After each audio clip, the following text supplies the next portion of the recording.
कि आप सब भी इंसान हैं।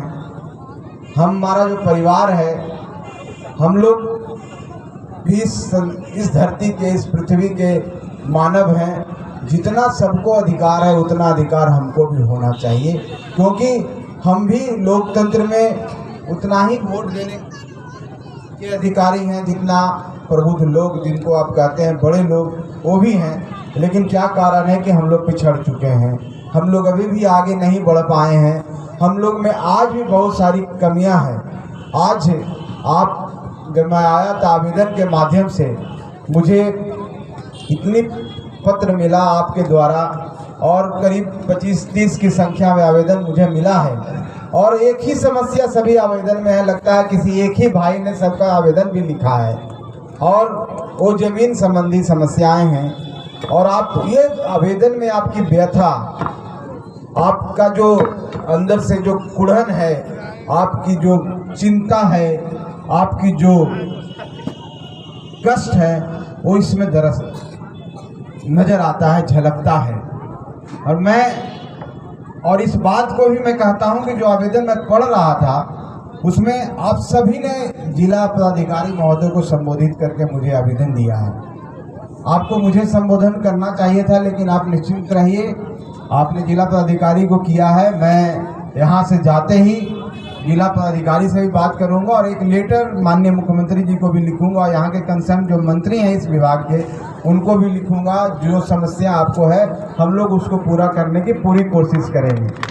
और हम बिहार में एक ऐसा घटना चक्र हुआ जिसमें एक पार्टी का जन्म हुआ, जो आपकी पार्टी है, आपके समाज के द्वारा बनाई हुई पार्टी है। आप सभी समाज से आते हैं, जो ऋषियों के कुल है, जो वीरों का कुल है, जो संतों के कुल है, और जिसको हम मूल निवासी कहते हैं, जो इस राज्य में, इस देश में पुरानी बहुत सदियों से रहते आ रहे हैं, जो लोगों को सेवा करने का काम करते हैं। लेकिन उनका आज जिस स्तर पर उत्थान होना चाहिए, जिस स्तर पर उनका आगे बढ़ना चाहिए, उनको आज नहीं बढ़ पाए हैं।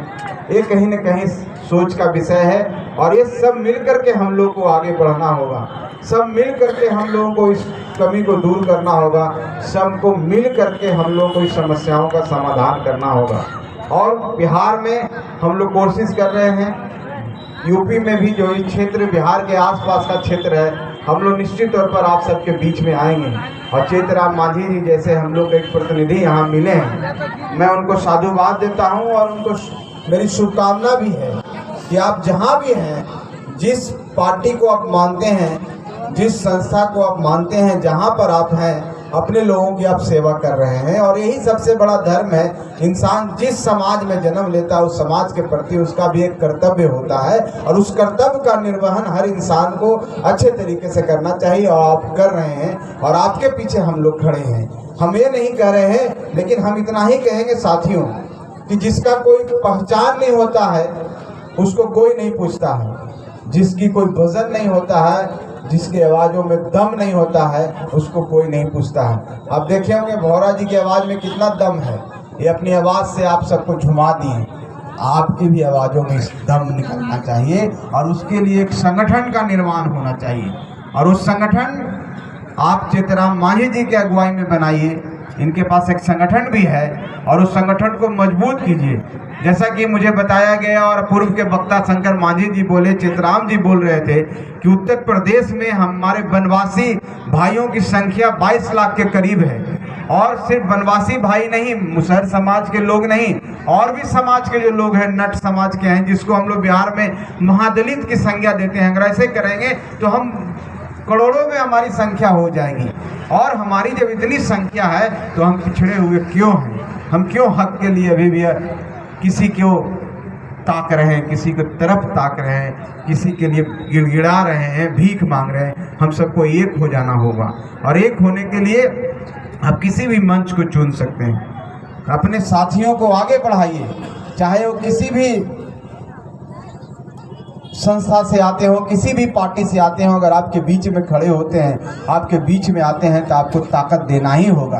और वो ताकत, क्योंकि आपका कोई अपना व्यक्ति, अपना भाई, अपना बेटा अगर आगे बढ़ेगा तो निश्चित तौर पर आपकी सेवा करेगा, क्योंकि आपके बीच का वो व्यक्ति है और आपका दुख दर्द को जानता है, क्योंकि उसी दुख दर्द में वो जिया है, उसी दुख दर्द को एहसास किया है। तो हम नहीं समझते हैं कि बनने के बाद उससे कहीं मुंह मोड़ लेगा। इसलिए हम कहते हैं हम सबको एकीकृत हो जाना चाहिए, हम सबको संगठित हो जाना चाहिए, और संगठन में इतनी ताकत है कि कुछ भी कर सकता है। क्योंकि हमारे समाज में ऐसे ऐसे महापुरुष हुए हैं, जैसे पर्वत पुरुष की बात हम करते हैं, वो अकेले 22 साल में पहाड़ को काट के रास्ता बना दिए।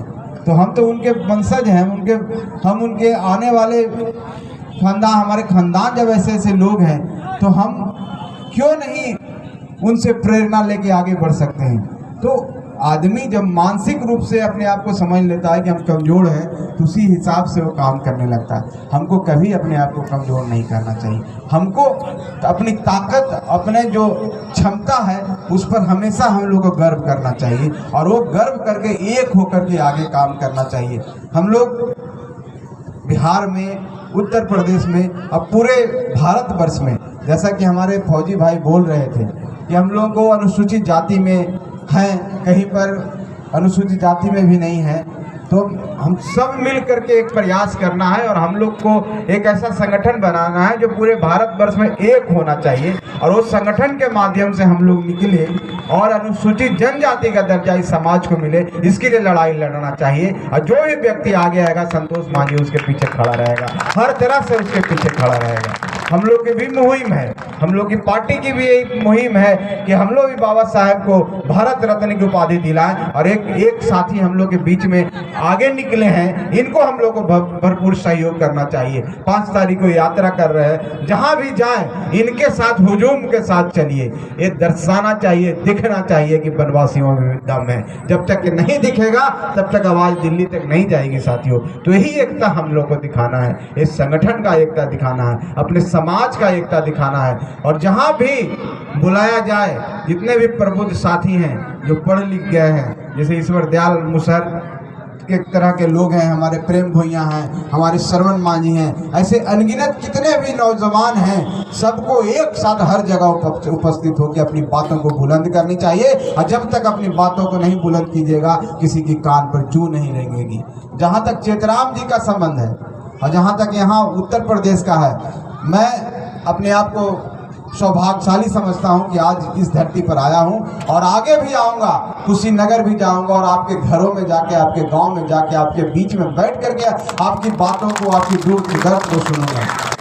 मौका मुझे मिला है, और आज समझिए कि एक मौका चेतराम जी के द्वारा मिला है, तो हम लोग आते रहेंगे। हम लोग अपनी पार्टी का संगठन भी यहाँ बढ़ाएंगे, कोई जरूरी नहीं कि उसमें चेतराम जी हो, लेकिन हम अपना संगठन बनाएंगे, और संगठन बना करके जिस तरह से बिहार में हम वहाँ की आवाज़ बुलंद की हैं, यहाँ भी आपकी आवाज़ बुलंद करने का काम करेंगे। और आप निश्चिंत रहिए, इस सौभाग्य की बात है कि जीतन राम मांझी जैसे एक शख्स इस समाज में आए, जो बिहार के मुख्यमंत्री बने। पहली बार ऐसा इस इतिहास में हुआ कि इस वनवासी समाज, ऋषि समाज, ये पिछड़ा समाज का एक व्यक्ति को इतना बड़ा पद मिला है, और वो पद मिलने से आपके अंदर एक एहसास जागा कि आप भी कुछ कर सकते हैं, आप भी कुछ हैं, तो हमको उसको करना चाहिए। आज हमारे फौजी भाई बोल रहे थे कि जब वो मुख्यमंत्री बने तो अपने रेजिमेंट में सबको पार्टी दिए उस दिन अपने पैसों से। ये एहसास होता है, ये एहसास को जिंदा करना है हम सबको, अपने सीनों में अपने परिवार का जो एहसास है, अपनापन का जो एहसास है, उसको जीवित रखना है, उसको जिंदा रखना है। क्योंकि इंसान वही है जो अपनों को पहचानता है, वो जो अपनों को नहीं पहचानता वो इंसान नहीं है, मुर्दों के समान होता है भाइयों।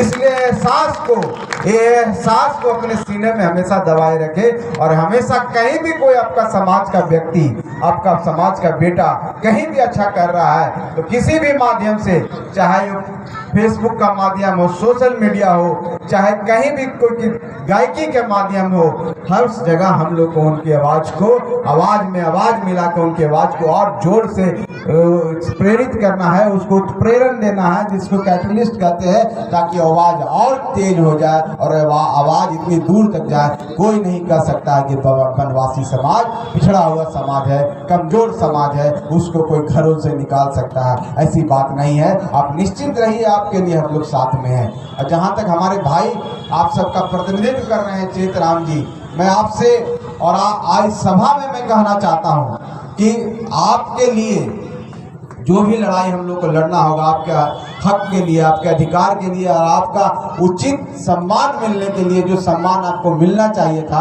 वो डिजर्व करते हैं, हम आपके साथ चलेंगे। आपको हम व्यक्तिगत तौर पर भी कहे हैं, और जितनी भी समस्या है जहां भी जा कर के समाज के लिए बात करना होगा, हम लोग सक्षम हैं। अभी इतना इस जगह पर है कि हम लोग को किन्हीं से भी भारतवर्ष में कोई भी माननीय मंत्री से समय मिल सकता है। हम लोग अपने समाज की बात को पुरजोर तरीके से रखेंगे और आपका भी प्रतिनिधित्व हो, इस सरकार में प्रतिनिधित्व हो, इस बात का भी हम लोग पूरी कोशिश करेंगे। आप निश्चित रहिए, आपका जो दुख है, आपका जो दर्द है, मेरा है, हम सब का है, क्योंकि हम सब परिवार हैं और हम सब मिल करके आगे बढ़ेंगे तो निश्चित रूप से कामयाब होंगे। हम यही समझते हैं।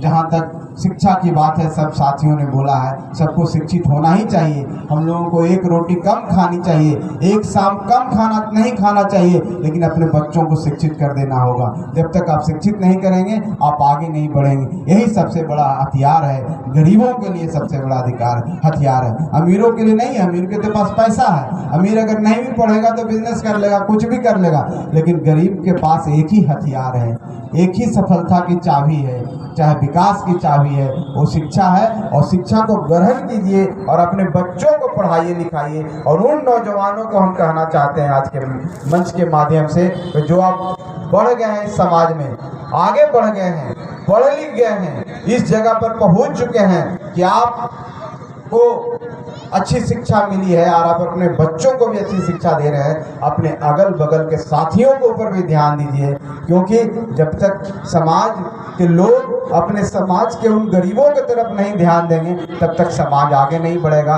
क्योंकि सहारे की जरूरत है, आपके समाज को आपके सहारे की जरूरत है। इसलिए हम सबको मिल करके एक होना होगा और एक होकर के अपने समाज को आगे बढ़ाना होगा, ताकि कोई नहीं कहे कि आज़ादी के इतना साल हो गया, हम लोग अभी पिछड़े हुए हैं। हम लोग किसी की तरफ देख रहे हैं तो अपनी ताकत को दिखाइए, और ताकत दिखाने का सबसे अच्छा तरीका है इस लोकतंत्र में, एक जगह एकत्रित हो जाइए, जहाँ बुलाया जाए वहाँ भीड़ जुटा लीजिए और लोगों को दिखा दीजिए ये समाज जाग चुका है। निश्चित तौर पर आपके ऊपर कोई ध्यान देगा। ऐसे अगर टूटे फूटे टुकड़ों में रहिएगा तो कोई ध्यान नहीं देगा। जैसा कि हमारे भाई बोल रहे थे कि माननीय मुख्यमंत्री जी को यहाँ पर बुलाने का काम किया, इनकी बातों को नहीं सुनी गई। आप सब संघर्ष करते रहिए, हारना नहीं है, परेशान नहीं होना है। अभी एक साथी कह रहे थे हमारे फौजी भाई कि हम बहुत दिन से परेशान हैं एसटी का दर्जा दिलाने के लिए। हमने उनको कहा कि परेशान नहीं होइए, हताश नहीं होइए, क्योंकि जिस दिन आप हताश हो जाइएगा उसी दिन सफलता आपसे दूर हो जाएगी। आपको प्रयत्न करना है, प्रयत्न करना है। और दशरथ मांझी जी के आप संतान हैं जो 22 साल प्रयत्न करके पहाड़ का सीना चीर सकते हैं, तो आप तो अभी साल 2 साल प्रयास किए हैं, क्यों हताश हो रहे हैं? इसी शब्दों के साथ साथियों, बहुत समय हो गया है, ठंड भी लग रही है, आपको भी लग रहा होगा, बहुत बातें करने की इच्छा थी, आपसे पुनः मिलेंगे। आप सबको बहुत बहुत धन्यवाद। जय भीम। आप सब, हमारा समाज जिंदाबाद। सभी लोगों को, आए तिथियों को पुनः धन्यवाद, बहुत धन्यवाद।